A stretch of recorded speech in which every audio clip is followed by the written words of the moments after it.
Et merci d'être toujours avec nous pour ces grandes journées dédiées au cloud avec Accenture, vous le savez, en collaboration avec BFM Business. On va maintenant découvrir la Digital Factory. Et c'est vrai que pour accélérer leur transformation numérique, certaines entreprises capitalisent sur cette Digital Factory qu'a mis en place Accenture. Et on va en parler avec nos invités, avec, comme toujours, vous le savez, pour ces 3 jours, des cas, des exemples bien précis pour qu'on comprenne bien les avantages de chaque solution. Et j'accueille dans ce studio Frédéric Jimenez. Bonjour. Bonjour. Frédéric. Nous avons aussi Vincent Mona-Moranda qui est avec nous. Bonjour. Bonjour François. Et Jérôme Gauthier d'Accenture. Alors Frédéric, vous êtes le Group Chief Digital Officer and Chairman of Total Digital Factory. Voilà, je crois que j'ai bien prononcé. C'est ça. Vincent Mona-Moranda, Digital Platform Manager, donc chez Total Global IT Services. Oui, et puis Jérôme Gauthier, notre troisième invité, directeur exécutif en charge des équipes Cloud Advisory et Software Engineering chez Accenture France. Tout à fait. Voilà. J'ai dit quasiment tout avec vos noms. Non, j'exagère un petit peu parce que on va apprendre énormément de choses maintenant sur la digitalisation de ce géant qui est Total. Alors Total, historiquement pétrolier, mais on voit aussi que vous êtes en train de vous métamorphoser en tant que métier. Hein. Il n'y a pas plus tard que quelques semaines, je recevais l'un de vos homonymes chez Total qui parlait de la montée en puissance de l'électrique. Qui est une énergie verte qui vous intéresse énormément. Et on va s'intéresser eh bien justement à votre transformation digitale chez Total.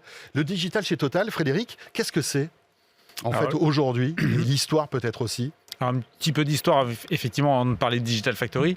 Le digital chez Total, bon, ça fait un moment effectivement qu'on en fait. Il y a des métiers historiques d'ailleurs qui font du digital depuis très longtemps. On fait de l'acquisition sismique, de la reconnaissance d'images sismiques pour évaluer le sous-sol depuis des dizaines d'années. C'est-à-dire qu'au départ, vous avez des métiers qui sont très technologiques. Alors c'est très techno.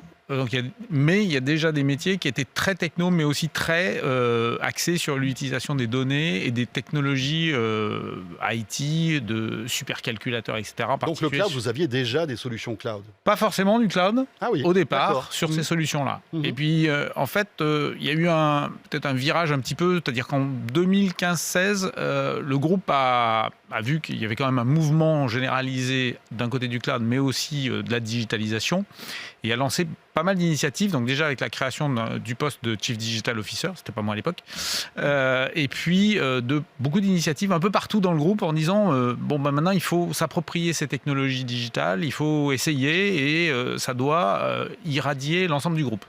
Et donc il y a eu beaucoup de choses qui ont été faites, alors des proof of concept, des vrais projets, etc. C'était très dispersé.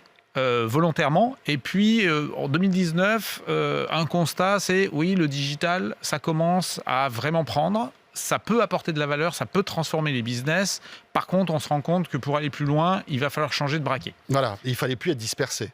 Et il ne fallait plus être dispersé. Donc, les business ont dit, nous, on y croit, et on affiche une ambition qui a été communiquée officiellement fin 2019, qui était de dire, chez Total, on va générer $1,5 milliard par an de valeur grâce au digital à l'horizon 2025. Donc en 5 ans, on doit générer $1,5 milliard par an de valeur. Alors la valeur, c'est plein de choses. C'est évidemment améliorer toutes nos opérations historiques. Donc c'est mieux produire, c'est dans des conditions plus sûres pour les installations et pour les personnels. C'est baisser nos émissions de CO2, qui est un enjeu énorme pour le groupe, puisque nous avons annoncé notre neutralité carbone avec la société en 2050. Donc ça, c'est un enjeu très très fort. Et le digital est un outil qui va nous permettre aussi de contribuer à cet objectif. Puis évidemment, on a des nouveaux business à créer. Donc il y a des nouveaux business models complètement nouveaux, en particulier autour, par exemple, des nouvelles mobilités.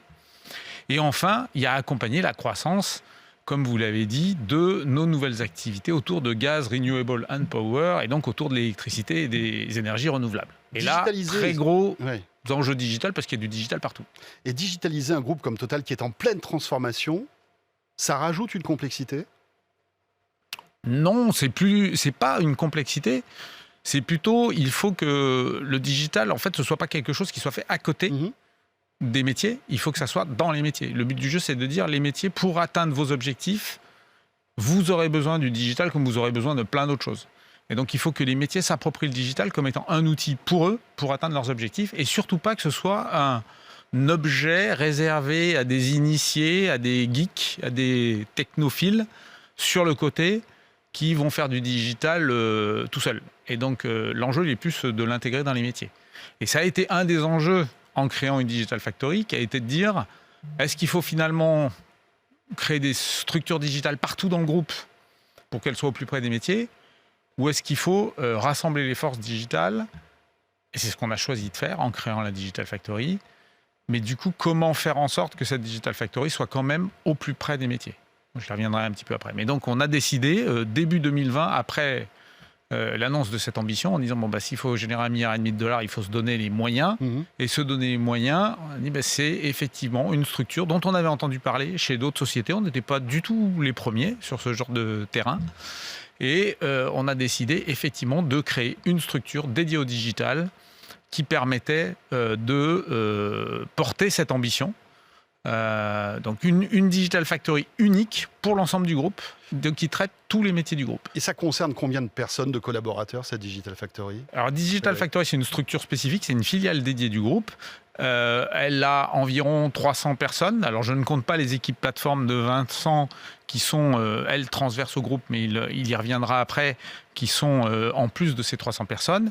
Une grosse majorité, on a à peu près 85% de profils qui sont technophiles et technologues, vraiment tous les profils digitaux, que les développeurs, des data scientists, etc. Et puis aussi des gens du métier, parce que pour faire du digital et être effectivement au plus proche des métiers, il faut absolument avoir une mixité. Et notre choix, ça a été de dire, on va intégrer des gens du métier sur tous les cas d'usage que l'on amène, qui vont venir dans la Digital Factory, travailler avec les équipes techniques, pour créer ces solutions pour les business. Et donc, vous avez fait appel à Accenture. Et on a fait appel à Accenture, puisque effectivement, on voulait aller vite. On a dit 2025, $1,5 milliard, il ne fallait pas trop traîner. C'était fin 2019 et on avait un enjeu très rapide qui a été de dire, de toute manière, vous devez créer ça, grosso modo, dans le fin du premier trimestre 2020. Donc, on avait 3-4 mois. Et donc, on a très rapidement cherché un partenaire pour faire ça, en particulier parce que nous n'avions pas, comme je vous l'ai dit, on était très dispersés et on s'appuyait beaucoup sur des ressources externes. Et donc, quand on a dit on veut créer une Digital Factory, par définition, on n'avait pas de structure avec des compétences techniques. On dit on veut s'en doter, mais il va nous falloir du temps parce qu'on ne peut pas recruter 300 ou 150 ou 200 personnes sur le marché en quelques semaines. Donc, on a dit il nous faut aussi un partenaire qui soit capable, qui ait la force de frappe de nous amener toutes les compétences techniques dont on a besoin, et on a choisi Accenture. Premier trimestre 2020, c'est le début de la pandémie. Ça fait pile un an.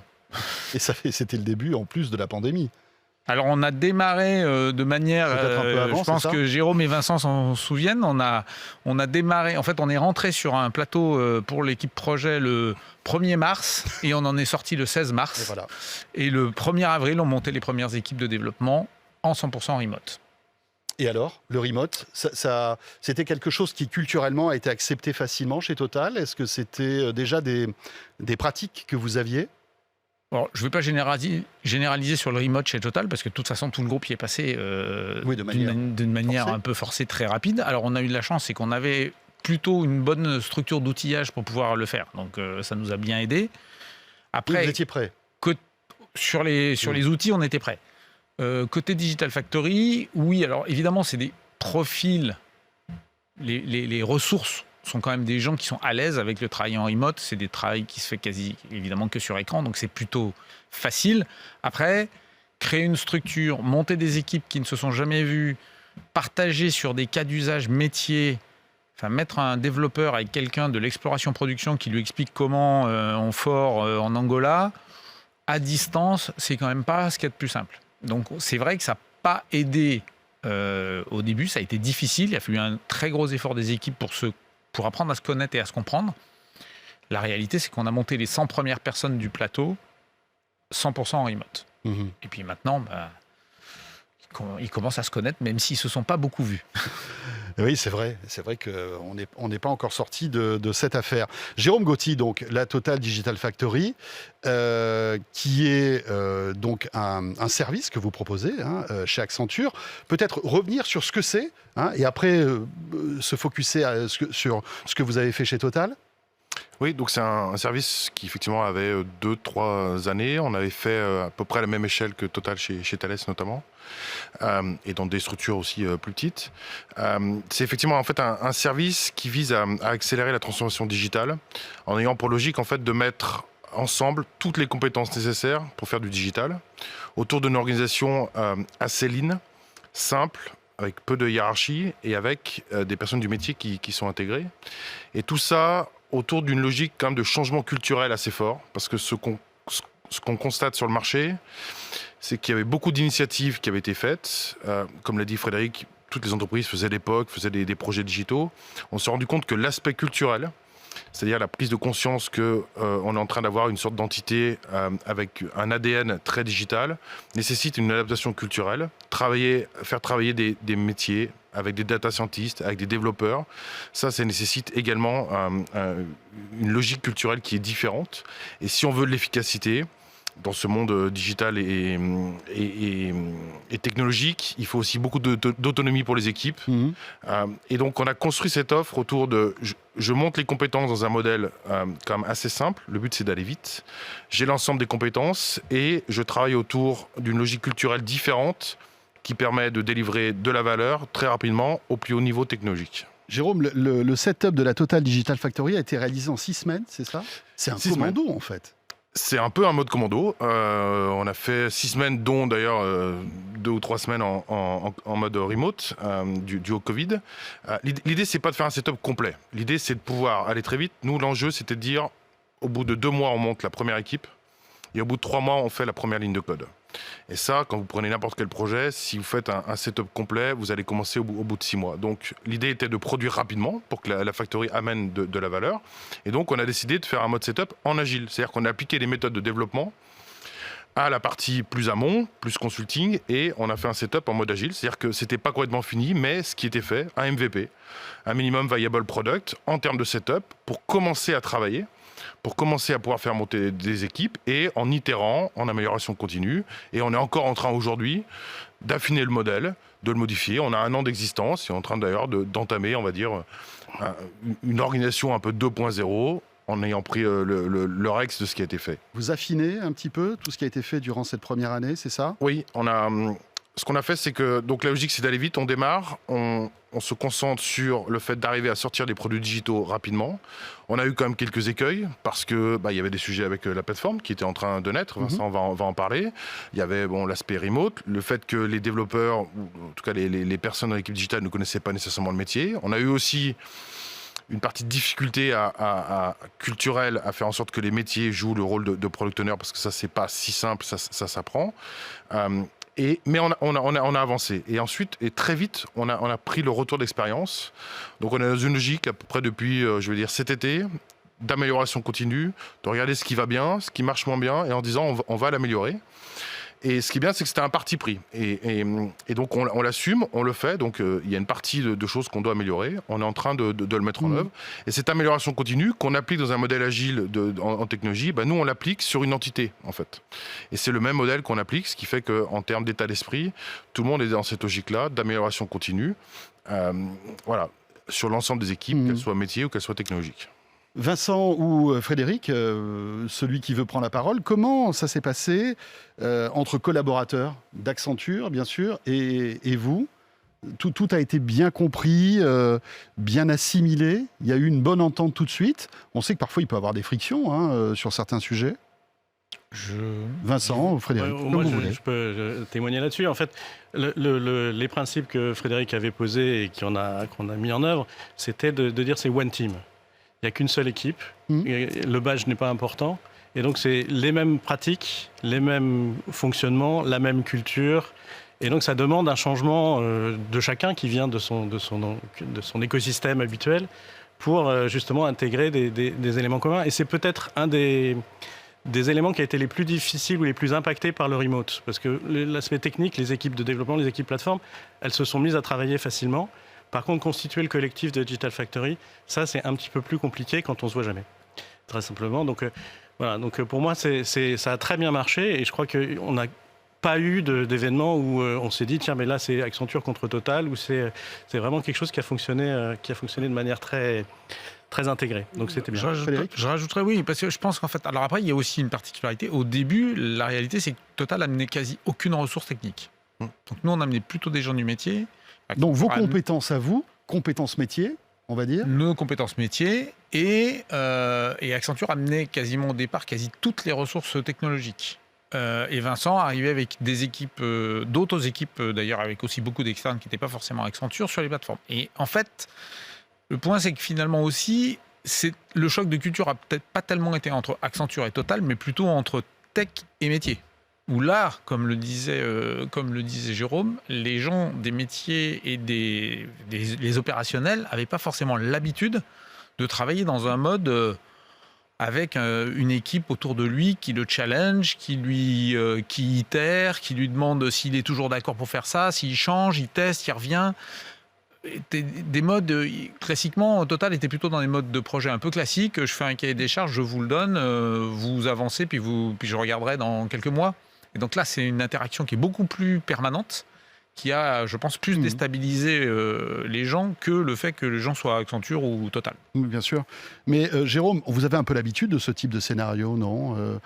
Embarquer comme ça des collaborateurs, des entreprises que vous digitalisez, ça fait partie aussi de votre métier, non ? Alors oui, ça fait partie de notre métier, mais des objets comme les Digital Factory, on en fait, mais c'est pas l'essentiel de ce qu'on fait.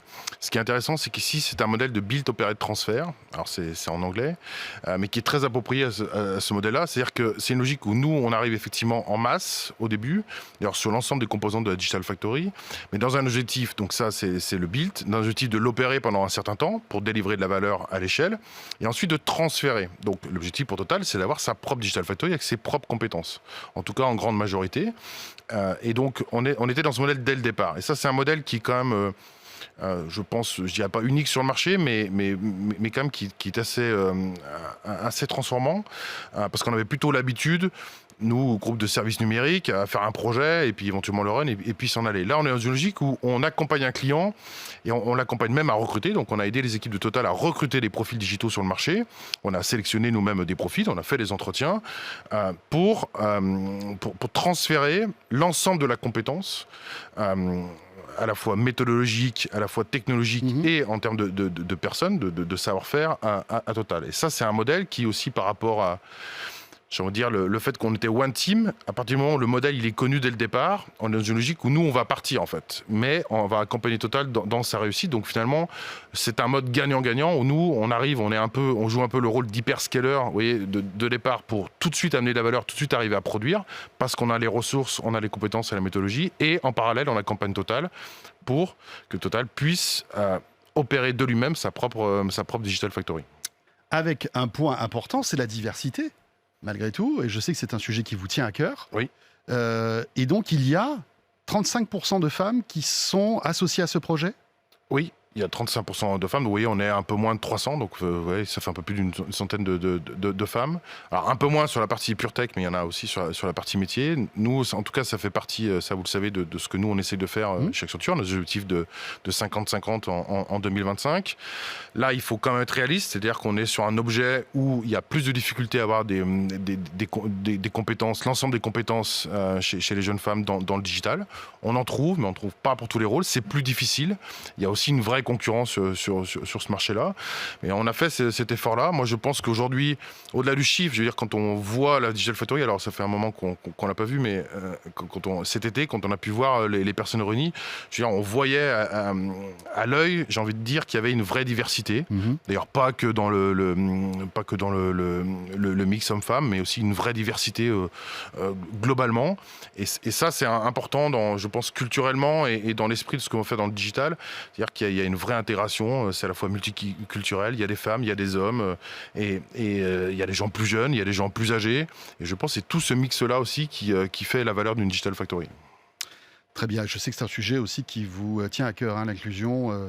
Vous poussez tout cela chez Accenture, vous personnellement. Oui, moi je suis au comité stratégique d'Access, qui est la JV que nous avons avec Ares, et qui fait de l'inclusion dans le numérique. Alors on n'utilise pas les services d'Access sur la Factory, parce que ça ne fait pas partie des services que produit Access, mais effectivement, moi je suis personnellement impliqué dans l'inclusion sociale. Chez Total, métier j'allais dire, alors, c'est peut-être une bêtise que je dis, mais plutôt nécessairement masculin en majorité ou pas? Le groupe, c'est un métier où effectivement une grosse majorité Bien sûr. d'ingénieurs, plutôt historiquement masculins, une très forte tendance et un très fort push pour la diversité, avec une ambition très forte aussi du groupe, à tous les niveaux, le COMEX, chaque comité de direction, etc. Maintenant, s'est diversifié. Il y a 2 femmes au COMEX maintenant. C'est en train d'évoluer de manière importante. Donc là, c'est partout dans le groupe. Alors évidemment, c'est plus difficile de trouver des gens du forage ou des chefs de secteur de maintenance en raffinerie femmes, mais il commence à y en avoir. Donc maintenant, c'est vrai que ça commence à se démocratiser. On a d'autres métiers qui sont plus faciles, entre guillemets, où la diversité est plus naturelle. Dans le digital, c'est vrai qu'aujourd'hui, c'est difficile. Nous, on s'était fixé un objectif aussi ambitieux dès le départ en disant dans nos recrutements, on aura un taux de femmes important. On ne doit pas être à moins de 30% et on aimerait être à 50% dans l'absolu. Ce qu'on voit Juste un petit retour sur le ramp-up. Aujourd'hui, effectivement, le build operate transfer nous a permis une chose, c'est que nous, on voulait commencer à recruter très tôt, puisqu'on avait dit on va se doter de nos ressources dès le début pour accompagner cette croissance. Et puis finalement, comme il y a eu le Covid et qu'on s'est dit que recruter dans une nouvelle entité en 100% remote, c'était quand même pas très sympa, on a reculé notre début de recrutement et Accenture, du coup, a staffé très rapidement 100% des équipes techniques, ce qui pour nous a été effectivement un vrai plus au départ. Et puis après, on a commencé à recruter donc ensuite avec un mix Accenture et nous. Et aujourd'hui, on a recruté à peu près 80 personnes. Le recrutement chez les jeunes femmes, alors finalement, on en trouve. Il y a des populations où on trouve assez bien. Côté data science, c'est plutôt une bonne diversité. Côté développement, c'est plus dur. Là où c'est difficile, c'est plutôt quand on commence à chercher des profils seniors. Parce qu'en fait, des femmes dans le digital, il y en a un peu, mais qui commencent. Et donc, celles qui ont 5, 7 ans, 10 ans d'expérience dans le digital, honnêtement, il n'y en a pas beaucoup. Et alors, celle-là, effectivement, la concurrence est hyper dure. Ça va arriver, on y croit. Vincent, alors vous êtes un acteur évidemment très important dans cette Total Digital Factory. Quel a été votre rôle en fait? Expliquez-nous. Alors, le rôle des plateformes, en fait, c'est de fournir le socle technique sur lequel toute l'activité repose. Donc, on va retrouver évidemment l'hébergement classiquement de toute cette activité-là. On s'appuie exclusivement aujourd'hui sur Microsoft Azure. On va retrouver tout l'outillage qui est utile aux développeurs. On va retrouver aussi tout ce qui est données, puisque une bonne partie des use cases, des cas d'usage qu'on cherche à traiter dans le cadre de la Digital Factory vont être basés sur la donnée. Donc on apporte à la Digital Factory ce qu'on appelle un data lake, un lac de données dans lequel viennent se déverser un certain nombre de sources de données de Total. Et ça nous amène derrière à mettre en place une gouvernance de cette donnée qui nous permet d'éviter les redondances, de clarifier quelles sont les responsabilités des uns et des autres sur cette donnée. Et puis on va retrouver aussi des sujets comme l'IoT par exemple qui est utilisé, donc l'Internet des objets qui va être utilisé dans certains des use cases au sein de la Digital Factory ou dans les branches du groupe. Et pour la maintenance, j'imagine, beaucoup. Par exemple, ça peut être un des cas d'usage, ça peut être de la prévention aussi, ça peut être différents types de cas d'usage. Mais c'est là où on trouve la spécificité des plateformes telles que nous les avons mis en place, puisque c'est à la fois des plateformes qui servent la Digital Factory et qui servent le digital au sein des branches, ou les projets digitaux une fois qu'ils sont transmis aux branches par la Digital Factory.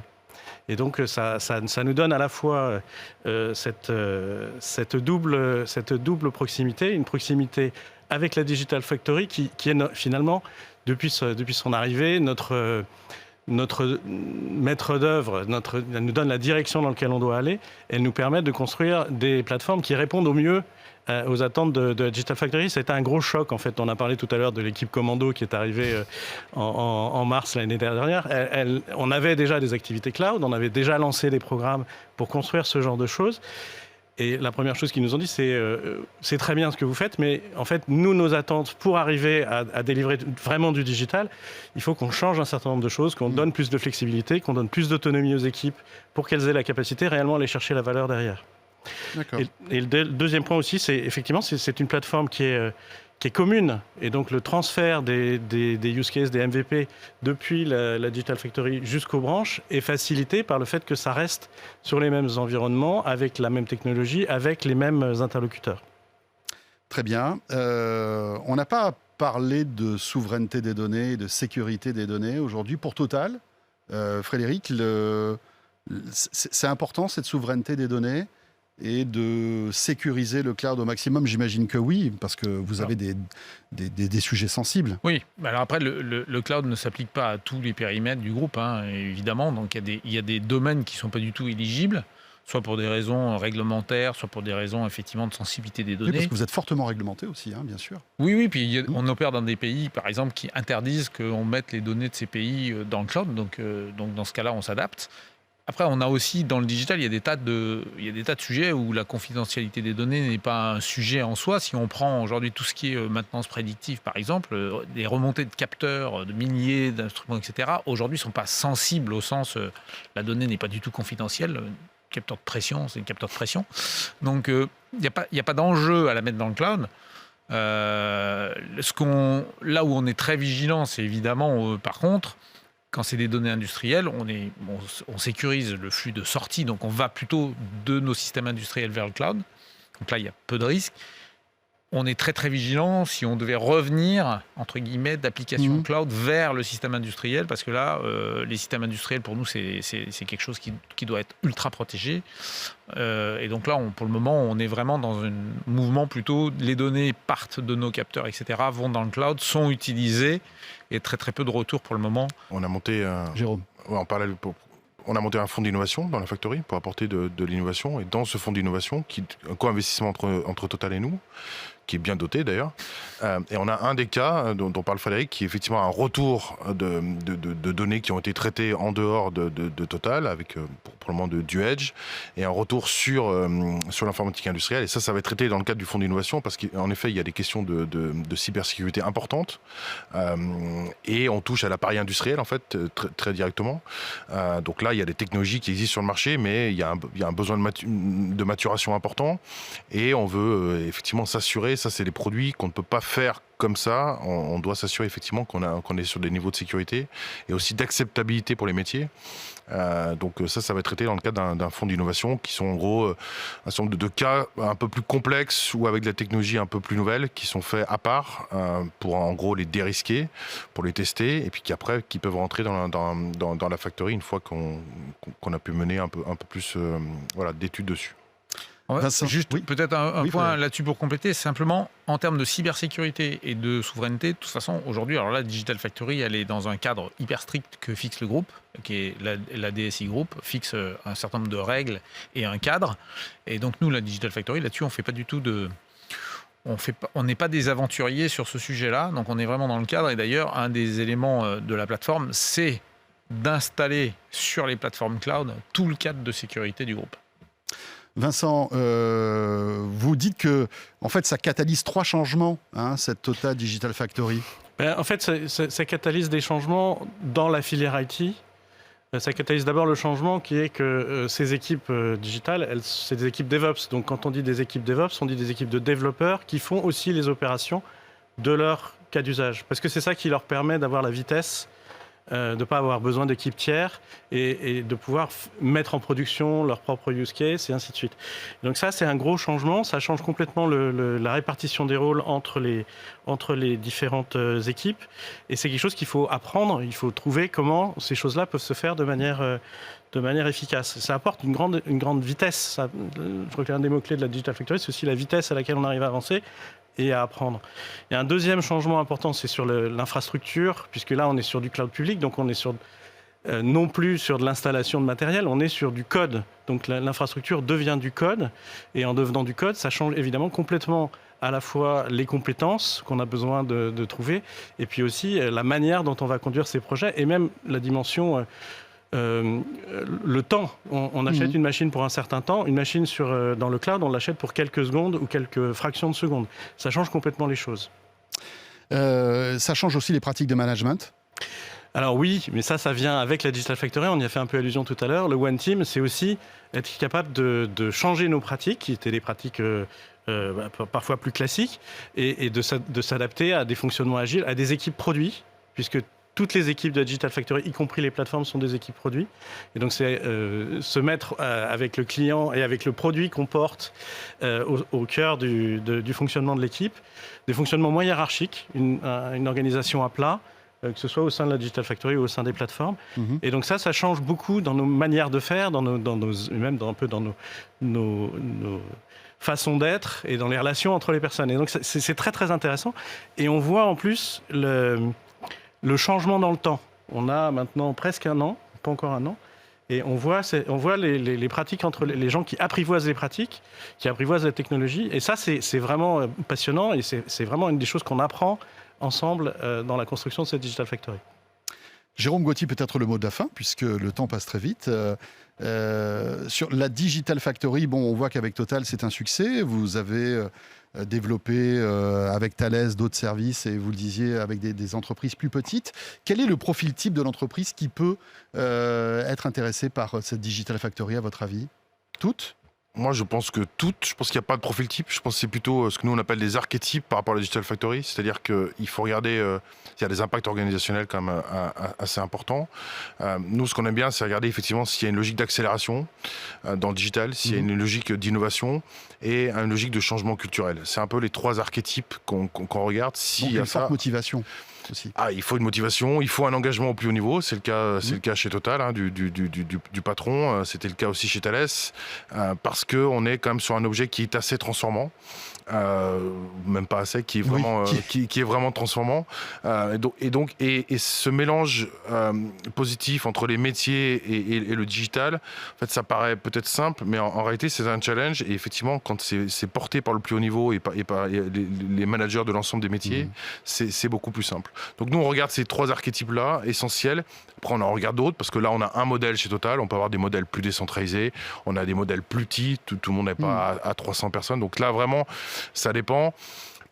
Peut-être le seul point, c'est que pour monter une Digital Factory, il faut un minimum autour, on dit, de 50 personnes. Parce qu'il y a quand même s'il y a une structure assez light, il y a quand même un peu de structure autour. Et en dessous, finalement, vous n'aurez pas tous les avantages qu'on peut offrir sur un service comme ça. Et par contre, on n'a pas de limite réellement sur la taille.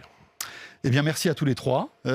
Jérôme Gauthier, donc directeur exécutif en charge des équipes Cloud Advisory and Software Engineering chez Accenture France et Benelux. Et Benelux. N'oublions pas nos amis du Benelux. Frédéric Jiménez, donc Group Chief Digital Officer and Chairman chez Total Digital Factory.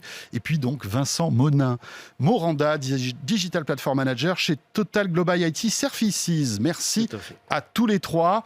Alors, vous le savez, hein, tout au long de cette journée, nos discussions et nos exemples se poursuivent et dans un instant, on s'intéressera à l'outil MyNav que vous connaissez bien aussi, Jérôme, et on en parlera avec Olivier Bousquet puisque ce sera le cas CNP Assurance avec Rémi Bin de chez Accenture. Merci d'être là et à tout de suite.